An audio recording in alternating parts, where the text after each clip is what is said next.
Lep pozdrav, spoštovane gledalke, cenjeni gledalci Slovenije bistriške kabelske televizije v prvi polovici julija, v času dopustov in počitnic.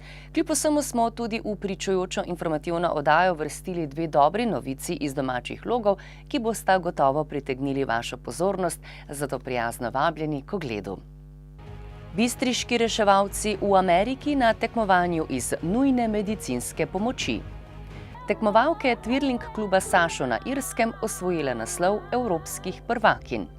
V policijskem poročilu ponovno o nasilništvu, tatvinah in drugih kaznivih dejanjih ter prometnih prekrških.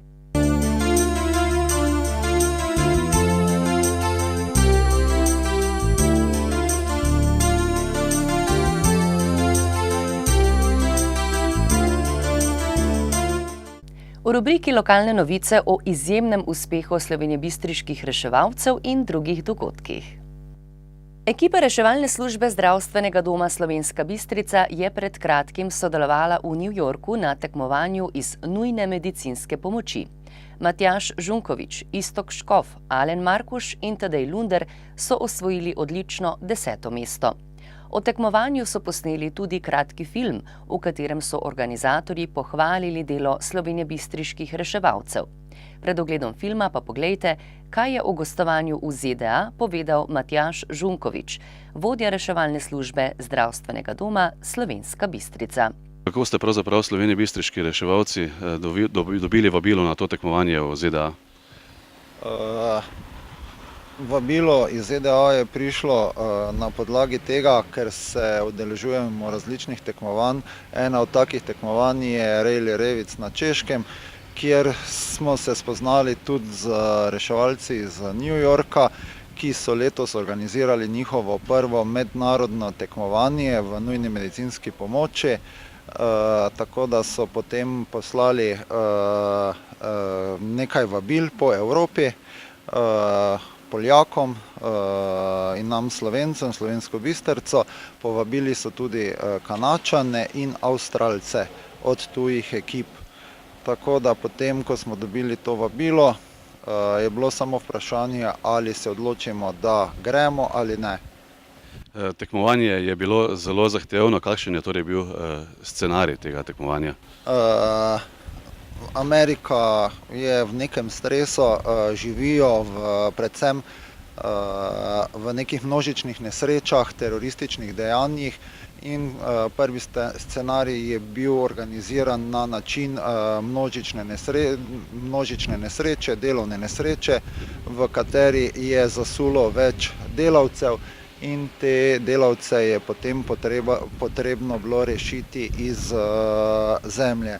Šlo je pa za to, da so sodelovali različne službe na tem dogodku, na tem scenariju.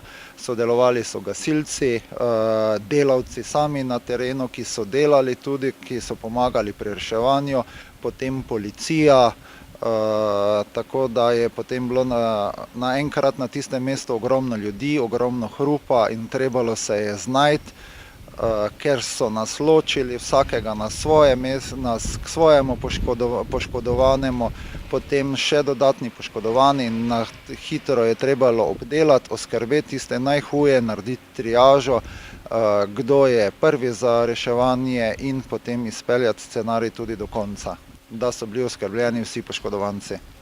Sistem reševanja v Ameriki je zagotovo nekoliko drugačen kot tukaj pri nas v Sloveniji. V čem so glavne razlike? Razlika v tem je, da tam upravljajo to paramediki, to je, da po svoji profesiji nimajo nobene zdravstvene osnovne izobrazbe in se potem, če na študiju oziroma na tej njihovi akademiji za paramedike usposabljajo za reševanje, delujejo striktno samo po protokolih. Pri nas pa je v sistem nujne medicinske pomoči vključen še zdravnik zraven, ki je dodatna vrednost pri reševanju na terenu. Tudi sicer pa ste na tem gostovanju zagotovo pridobili tudi nekaj novih znanj, izkušenj, pa tudi prijateljstev. Da, spoznali smo kar nekaj ljudi sveta, ki delujejo v sistemu nujne medicinske pomoči, od Čil naprej, z Južne Amerike, potem iz Japonske, zaradi tega, ker tam je bila pisana druščina, spoznaš res nekaj novega. Spoznali smo ta sistem njihov, kako se organizirajo ravno v primeru množičnih nesreč, terorističnih napadov, kakšni so postopki, kakšno rabiš opremo v tistih primerih. Bile so ene stvari, ki so nam nepojemljive, kako izvajajo te stvari, vendar v osnovah pa bistvene razlike med nami in njimi pa ni. Ob koncu pa morda še nekaj besed o organiziranosti vaše nujne medicinske pomoči tukaj v Zdravstvenem domu Slovenska Bistrica. So pogoji takšni, kot bi si želeli? Že nekaj časa si želimo novih prostorov, zaradi tega, ker delujemo v tesnjenih prostorih. Naj bi pridobili tudi ta satelitski urgentni center, pogoji za njega so novi prostori, ampak se veste, vse je povezano z denarjem, vse je povezano z plani, tako da se stvari odvijajo zelo počasi. Pričakujemo nekako, no, mogoče, da bi naslednje leto se začeli naredili vsaj neki plani, da se izboljšajo pogoji za delovanje. Oprema je dobra, vozila so dobra, s pomočjo občin si še nekako urejamo, da imamo modern, sodoben avtopark. Glede prostorov pa bomo videli, če bomo dobili sponzorja, ki nam bo omogočil nove in lepe prostore.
year, they were phenomenal. I mean, their first time ever engaging in multiple scenarios, something like an MCI, multiple shootings, trench rescue, crush syndrome that they've never even been exposed to. They did a phenomenal job. Really want to love to thank Slovenia for coming down. Such a fantastic team. Really shows exactly what it means to be really good EMS providers, pre-hospital care providers, paramedics. I mean, they're the epitome of exactly what we want in our world, and we're so happy that they could come down, and we hope they come down again next year. We are honored to have Slovenia as our international team, and they did an excellent job presenting with multiple case scenarios. For the Department Competition Team, we thank you for coming to our M7 competition, our final competition in the boat simulator. I hope you guys had a great time. Looking forward to having you guys back again next year.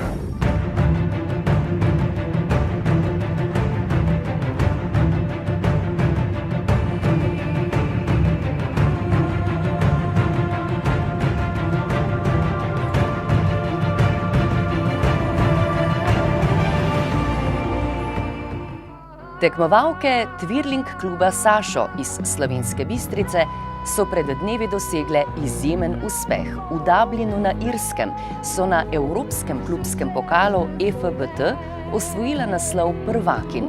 Domov so prinesle 3 zlate, 3 srebrne in 1 bronasto medaljo, kar je svojevrsten rekord. Več o odličnem dosežku je za Studio Bistrica povedal Sašo Koprivnik, trener Twirling kluba Sašo. Mi, ko smo šli na Irsko, smo upali na, skupno mogoče 3 kolajne, pa tam nekje do 3. mesta skupno vrstitev, glede na konkurenco. Tako da jaz mislim, da še zdaj ne dojemamo teh rezultatov. Kako je potekalo samo tekmovanje, kako ocenjujete nastope svojih tekmovalk? V bistvu bil je 3-dnevni tekmovalni ciklus, prvi dan kvalifikacije, drugi dan polfinala in potem finala. Začeli smo že v štartu zelo dobro, pol pa se je poznala utrujenost, ampak je pa psiha zdržala do konca. Mislim, da finale je bilo pravlično v nedeljo. In kako ste proslavili ta uspeh? V bistvu najprej smo ga proslavili pač tisti odrasli del ekipe v hotelu, ker kaj dosti časa nismo imeli, pa niti manevrskega prostora. Pa je bila v bistvu proslava v ponedeljek, ko so nas pričakali tu pred dvorano, ko smo se vrnili domov, takrat je bilo, pa mogoče še kakšen party pride. Čeprav ste v dobrih 20 letih delovanja vašega kluba osvojili kopico medalj, pa lahko rečemo, da je ta sezona za vas najuspešnejša v zgodovini, je tako? Definitivno, jaz sem že po finalu državnega prvenstva povedal, da je, mislim, da to neponovljivo, že sploh kar se državnih prvenstev tiče. Potem je prišel še Slovenija Open, kjer se je rezultat samo še potrdil. Irska je bila pa mogoče tista pika na i, ko lahko rečem, da boljše pa se ne predstavljam, da bi lahko šlo. Ne. Zagotovo je pa težje braniti ta naslov, kot ga pa pravzaprav napadati. Prihodnje leto bo Evropski klubski pokal v Sloveniji. Vemo, da se bo tukaj pri nas v Slovenski Bistrici obnavljala športna dvorana. Že veste, kje se boste lahko pripravljali za tekmovanja? Zdaj, po informacijah, ki jih imam, mislim, da do finala državnega prvenstva ne bi smelo biti težav za treningi, ker bi naj dvorana šla obnovo kasneje. Potem pa upam na primeren prostor, ker mi smo dvoranski šport, potrebujemo visok strop, tudi dvorano. Tako da jaz bom v štartu sezone že začel iskati pač prostor, kjer bi se lahko nadaljevalo delo. Ne. Zagotovo lahko pri tem računate na pomoč lokalne skupnosti. Jaz mislim, da o tem ni dvoma, glede na to, da nismo edini šport, ki smo v dvorani, pa glede na situacijo, ki je v Slovenski Bistrici, do izjemne podpore občine, lokalne skupnosti, mislim, da se bo našel prostor za vse nas, ne samo za Twirling. In tako ni strahu za prihodnost Twirlinga v Slovenski Bistrici? Jaz mislim, da ne, no. Še posebej se je izkazala 11-letna Eva Mlaker-Sambolec iz Cirkovc, ena najmlajših udeleženk tekmovanja, ki je osvojila 3 zlate ter 1 srebrno medaljo. Kako ocenjuješ svoje nastope na Irskem? Bili so pač v redu, nisem pa tega pričakovala. Koliko časa že treniraš Twirling, kdo te je navdušil za ta šport? Kako se je vse skupaj začelo? Navdušil me je moj trener Sašo, ko je na našo šolo prišel predstavljati Twirling, pa mi je bilo zanimivo, pa sem se pa vpisala v 1. razredu, pa sem trenirala 1 mesec, potem sem se izpisala, pa od 3. razreda do zdaj naprej treniram, 4 leta. In koliko časa na teden treniraš? Od 4 do 5 krat na teden.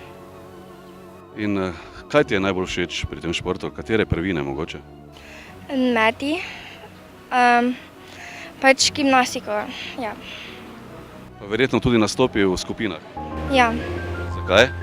ker se v skupini počutim bolj sproščeno, kot na primer v posameznem.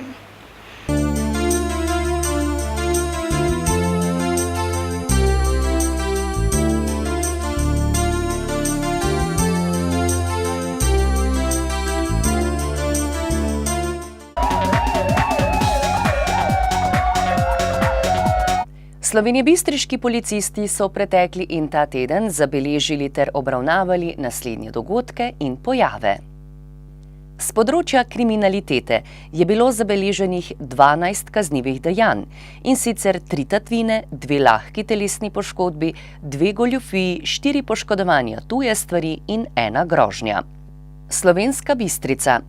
Policisti so bili obveščeni o nasilništvu, v katerem je prijavitelj utrpel hudo telesno poškodbo. Neznana storilca sta lastnika oškodovala za 1500 in 100 evrov. Zaradi poškodovanja tuje stvari je lastnik oškodovan za 100 evrov. Spodnja Polskava. Policisti so obravnavali tudi kaznivo dejanje nevarne vožnje, v kateri je bilo udeleženo 1 vozilo. Sele pri Spodnji Polskavi. Prijavitelj je prijavil tatvino, zaradi katere je oškodovan za 300 evrov.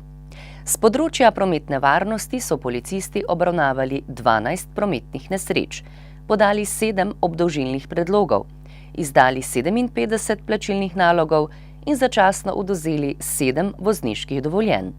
Zaradi kršenja javnega reda in miru so posredovali 20-krat.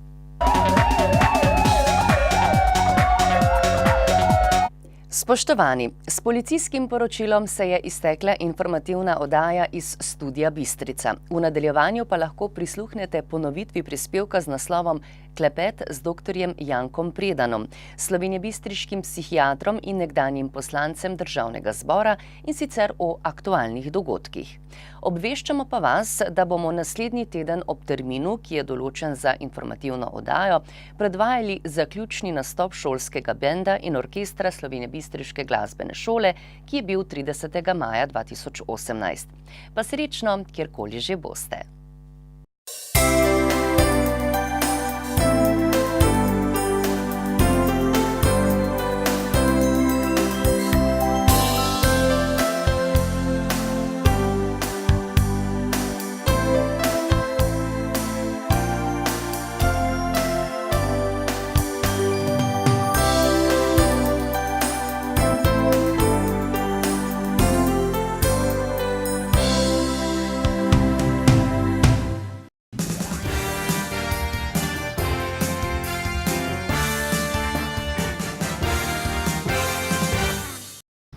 Pozdravljeni, dr. Predan, in najprej seveda hvala, da ste se zopet, tako kot običajno, tudi tokrat prijazno odzvali na naše povabilo, na ta, bova rekla, povolilni klepet. Lep pozdrav in hvala za vabilo. Vedno rad pridem na vašo televizijo, ker imava običajno zelo zanimive razgovore, seveda je to odvisno tudi od vprašanj, ki jih pa postavljate vi. Torej, volitve so za nami, rezultat je več ali manj znan, oziroma kar že uradno znan. Po 4-letni abstinenci, oziroma tem bomo rekli predahu, smo zopet dobili predstavnika oziroma predstavnico v najvišjem hramu demokracije, gospod Karmen Furman. Sicer pa, kako ste vi videli te volitve in pa seveda v prvi vrsti rezultat? Najprej bi se rad zahvalil vsem tistim volivkam in volivcem, ki so šli na volitve. Tistih 49%, ki ni šlo, pa seveda pozablja, da imajo dolžnost in pravico voliti, in ti, ki niso šli na volitve, bodo imeli največ ugovorov zoper politiko, ki jo bo vodila izvoljena, legitimno izvoljena politika v naši državi. Volitve so, izid volitev je pričakovan.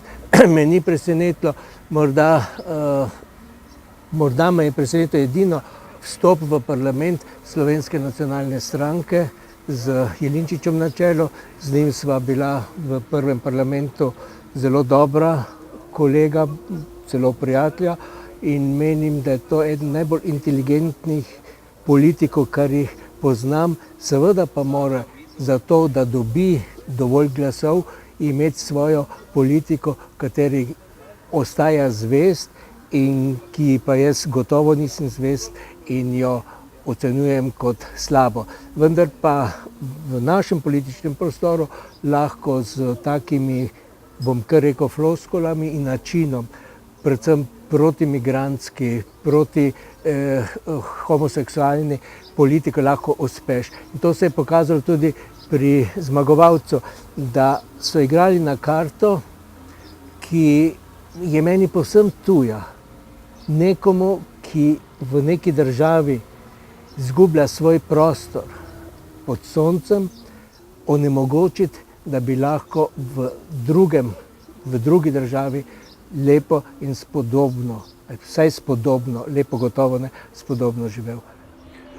Malce se zopet vračam na vaš prejšnji odgovor. Volitve bi naj bile praznik demokracije. Ampak očitno več kot oziroma skoraj polovica državljanov, volivcev tega ne praznuje. Tu se najbrž resnično pa postavlja vprašanje, zakaj. Konec koncev že od tiste plebiscitarne odločitve, ko smo se odločili za svojo pot, za svojo lastno državo, ta udeležba konstantno upada. So ljudje izgubili voljo, se odmikajo od politike, so jo prekrižali, imajo občutek, da v bistvu ne morejo vplivati. Jaz menim, da je vzrok v istih obrazih, ki se pojavljajo neprestano. Desetletje se pojavljajo ene in isti obrazi in to je na nek način dolgočasno, nič novega.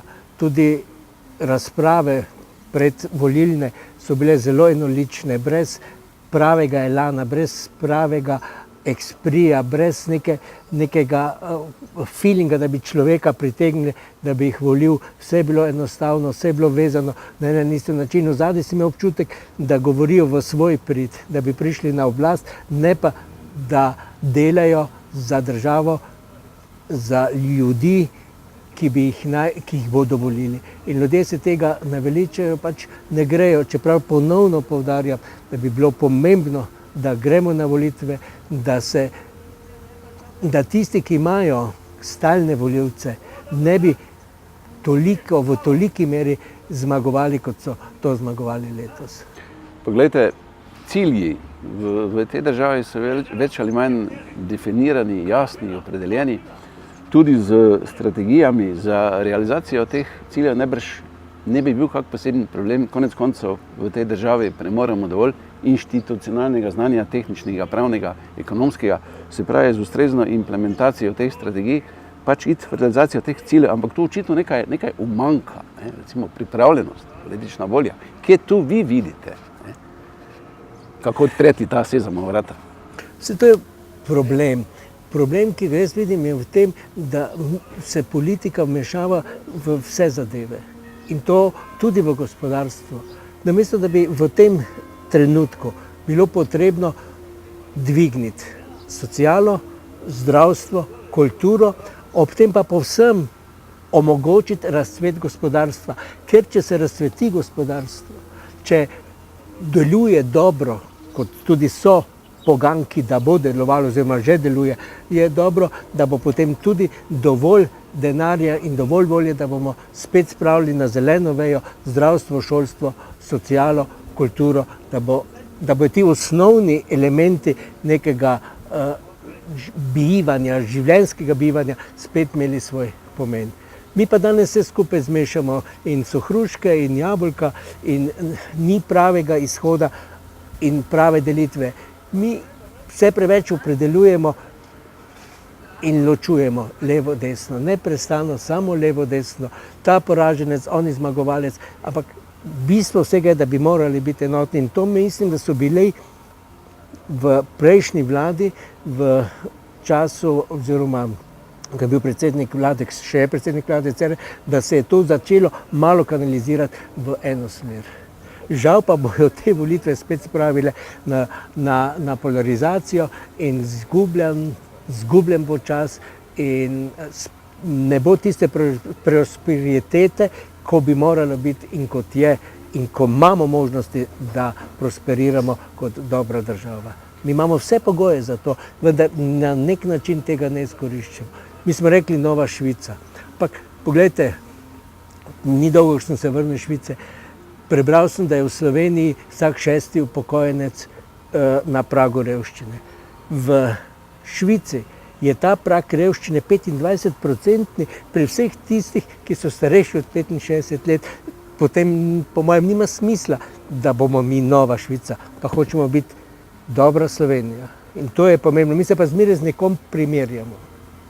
Niso osamljena mnenja, da je pravzaprav država v krempljih političnih strank, slednje pa v krempljih lobijev. Poglejte, dobro poznam pač zdravstvo, tudi morda kulturo. Vedno so ti lobiji, samo to besedo lobi preveč izkoriščamo, vse na vse zadnje, to je tudi stric iz ozadja, pomeni lobi. Ampak ti nam pridejo prav, da je izgovor za nekaj, kar nismo naredili ali da nam ni treba narediti, so pač rekli strici iz ozadja ali pa različni lobiji. Gotovo je v politiki lobiranje in prav, da je lobiranje, vendar če gre preko mere, tako zdaj vidimo, v nekaterih stvareh gre tu čez. Predvsem za zdravstvo mislim, da je vloga lobijev še vedno zelo velika in zelo usmerjena v podaljšanje čakalnih dob. To je samo izgovor, da se ni treba dobro organizirati. Nič drugega. Samo izgovor, da se ni treba dobro organizirati in bi takoj zmanjšali čakalne dobe. 52 let sem zdravnik in dal sem skozi vse Jugoslavijo, začetek Slovenije, pa vem, v katerem grmu tiči zajec. Samo v organizaciji je problem. In ta se da na najbolj preprost, ne z veliko denarja, zvečati. Čeprav mi damo zelo malo denarja iz bruto domačega proizvoda za zdravstvo, manj kot druge države. In vseeno imamo, tudi moram poudariti, dobro zdravstvo. Ampak nekateri lobiji ga hočejo prikazati kot izjemno slabega, da dobijo potem da lahko svoje lovke razpostrejo in dobijo pač tisto pogačo, ki jo pri nas hoče vsak zase, ne za korist ljudi, ampak zase. Če se še malce ustaviva pri tem predvolilnem času, najbrž ste si ogledali katero od teh soočenj na nacionalnih programih. Žal niti eno. Žal niti eno. Niti eno.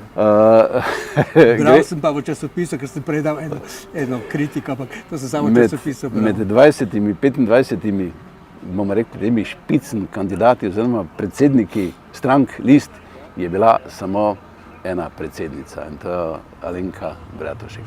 Kaj nam to sporoča? Rezultat ženskih kvot.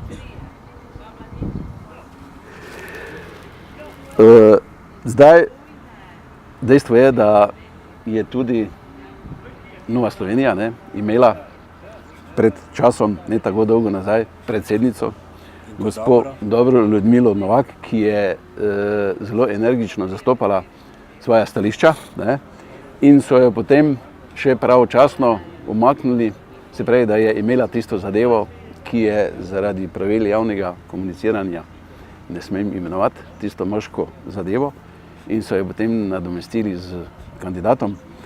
Kaj to pomeni, da je tista zadeva vendarle moška zadeva? Na to je težko odgovoriti, ker ne poznam toliko vse te politike in ozadje in tudi spet sva pri lobijih, ki je v Novi Sloveniji. In vendar pa menim, da bi gospa Ljudmila Novak z svojo držo lahko na nek način bolje razreševala trenutno situacijo, politično situacijo, ki vlada v naši državi glede na konstituiranje vlade. Da bi na drugačen način pokazala za svojo, bom rekel, žensko pametjo in intuicijo, kje so možnosti. Saj tudi Bratuškova ima sposobnosti, ampak je bolj minorna stranka, žal, kot je bila pa Nova Slovenija, ki je praktično skozi vso demokracijo od Nove Slovenije, kot v nove slovenske države v parlamentu. In mislim, da je, oziroma enkrat celo, mislim, da enkrat ni bila v parlamentu, da je Novakova spet pripeljala v parlament kot krščansko-demokratska stranka. V času, ko sem jaz bil poslanec, so bili kar močni krščanski demokrati, na vse zadnje so tudi vodili prvo vlado v Novi Sloveniji. Poveva še nekaj o tej tako imenovani politični garderobi. V tem predvolilnem času je namreč kar precej v modi, da si posamezni politiki nadanejo ovčje kožuhe. Ja, da dobiš dovolj volivcev, je dovoljeno marsikaj. In tudi kaka ovčja drža je primerna, seveda pa dejansko volk nikoli ne menja svoje lastnosti, niti svoje kože in vodi naprej in se vede avtokratsko, samopašno in edini, ki ima prav.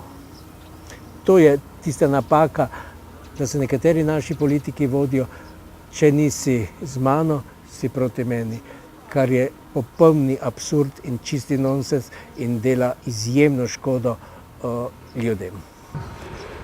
Doktor Predan, imate tudi izkušnjo poklicnega politika.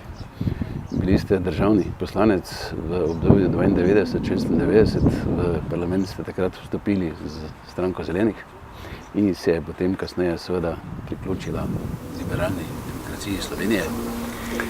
To je bila takrat politična stranka, ki je dodobra zaznamovala ta naš slovenski politični prostor.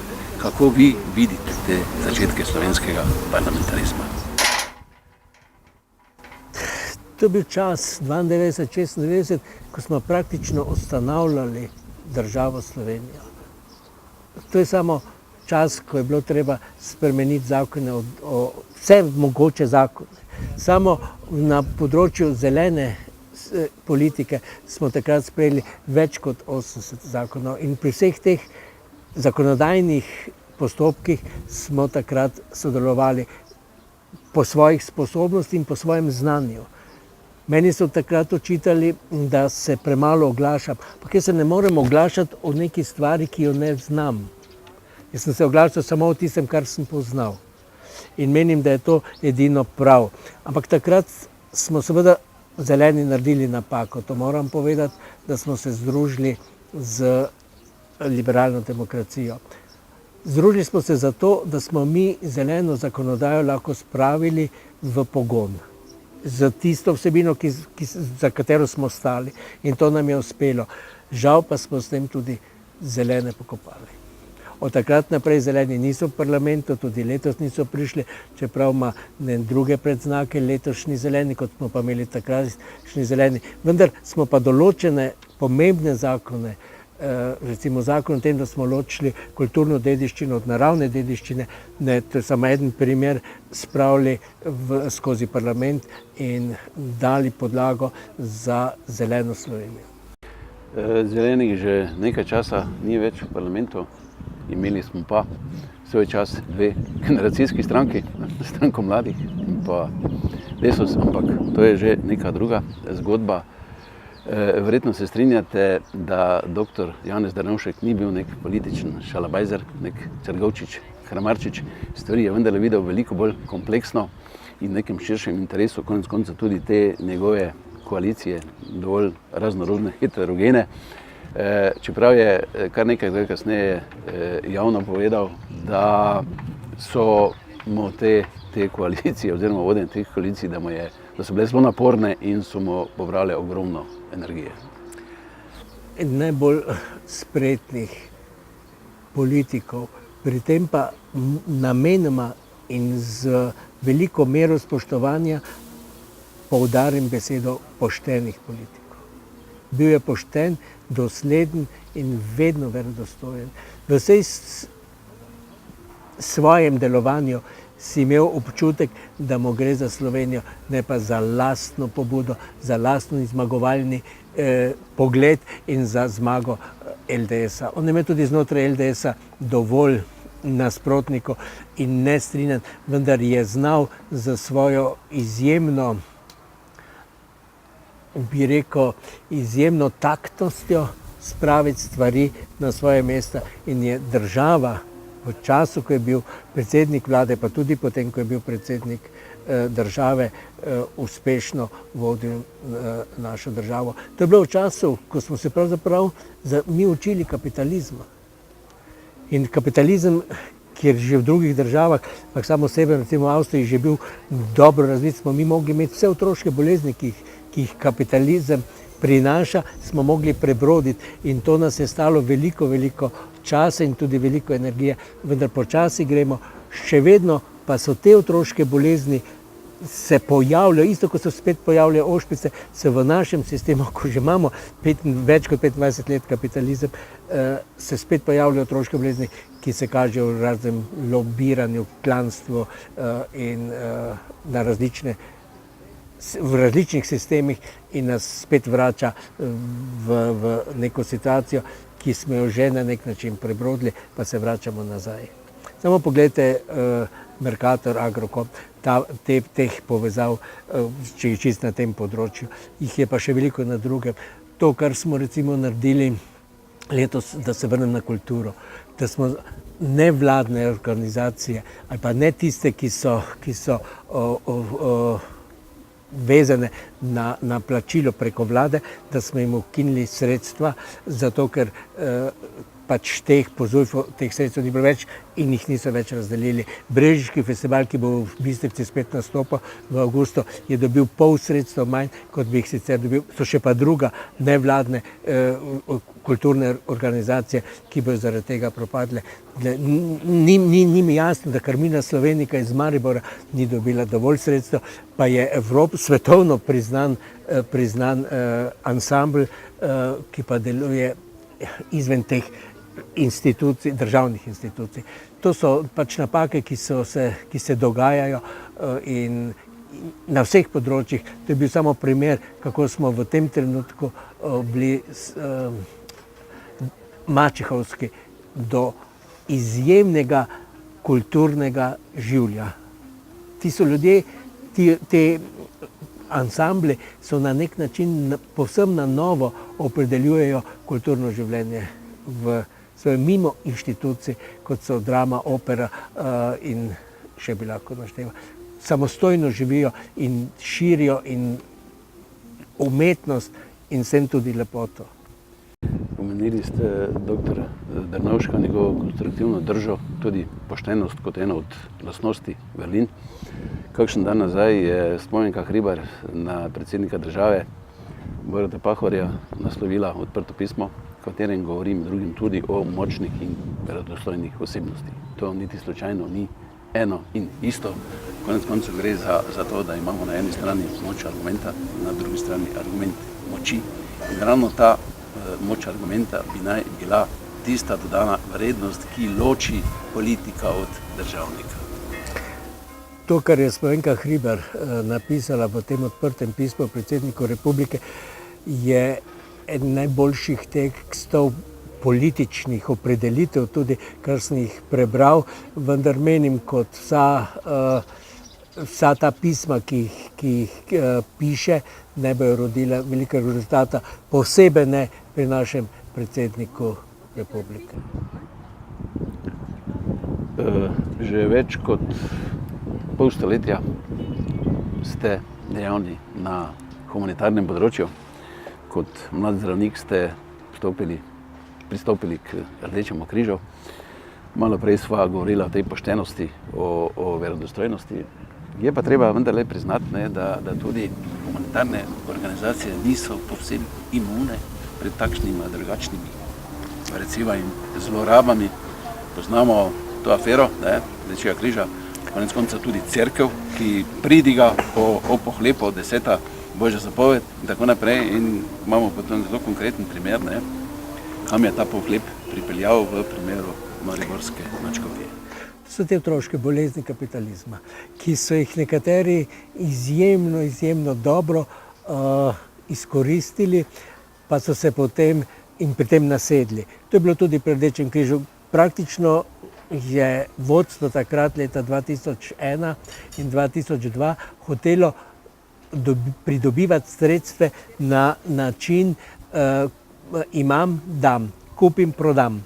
To pa seveda v humanitarni organizaciji ne gre, tu ne more biti profita in zato se je potem razvila ta afera, ki je zelo škodila Rdečemu križu in se še vedno, že 16 let je od tega, počasi dvigujemo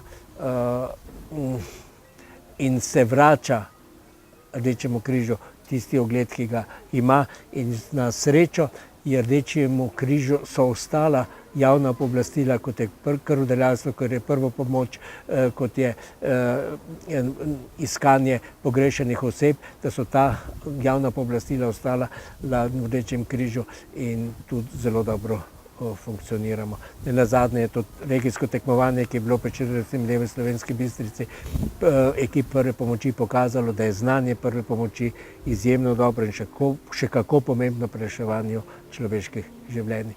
Kar se pa tiče nadškofije mariborske, mi ta stvar meni osebno ni jasna in jo zato tudi ne bi želel komentirati.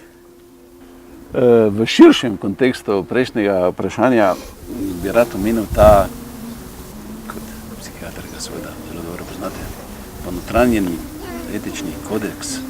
Torej, to je ta, bomo rekli, moralni kompas, ki ga nekdo ima, nekdo ga nima, nekdo ga je imel in ga je izgubil. Skratka, ki nam na nek način sporoča, javlja, kaj je prav, kaj ni prav, kaj je sprejemljivo, kaj ni sprejemljivo. To je tako različno in tako široko zastavljeno vprašanje, da ga pravzaprav na katerega zelo težko odgovorim. Vsak mora pri sebi imeti ta svoj kompas in vedeti, kaj je prav in kaj ni prav. Seveda lahko ta kompas zaide v popolnoma nasprotno smer in se pri človeku zbudijo in razvijajo nekatere skriti mehanizmi, ki lahko človeka celo napravijo, da je zločinec, da ne prepoznava nobene etike v sebi, niti okoli sebe in na nek način, težko rečem kaj, na nek način prisluhne tej svoji, bom kar rekel besedo, živalskosti, ki je pravzaprav v vsakem človeku. In če to ne znamo kompenzirati, če to ne znamo nadzorovati, če tu izgubimo meje, potem nam je lahko zelo težko. V življenju je pravzaprav najpomembnejše od vsega vprašanje mej. Če te znamo omejiti, potem smo dobri ljudje, nam gre lahko dobro in smo pošteni. Če pa prekoračimo te meje, potem pa, kar se pogosto dogaja našim politikom, pa se nam ne piše dobro. Nekako se zdi, da smo v tej preobrazbi, na tej poti iz sodelujoče v tekmujočo družbo, če smo seveda sodelujoča sploh kdaj bili, ob tem nebrzdenem hlastanju po kapitalu pozabili na enega ključnih kapitalov in to je ta socialni kapital.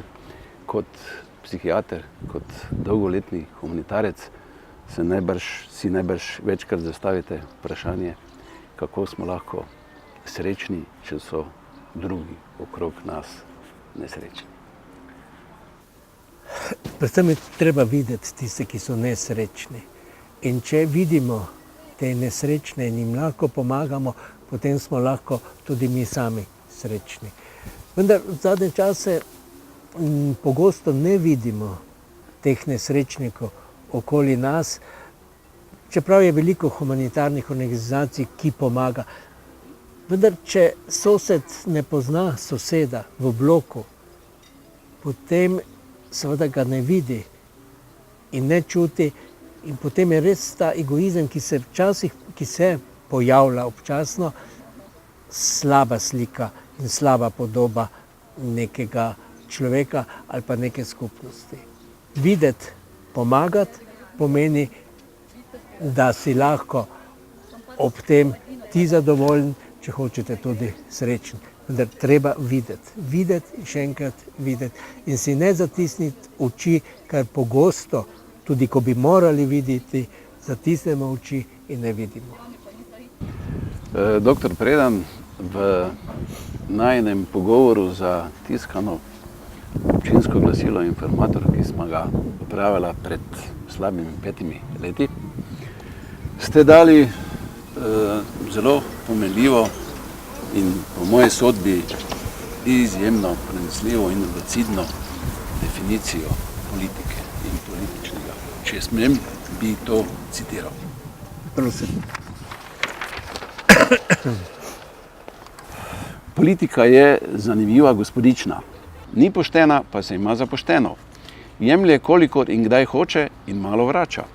Je v odvisnostni službi vodilne strankarske nomenklature in kapitala, zato ima roke obrnjene k sebi. Zelo rada se ima, zna nagraditi, a tudi nasilno zavreči.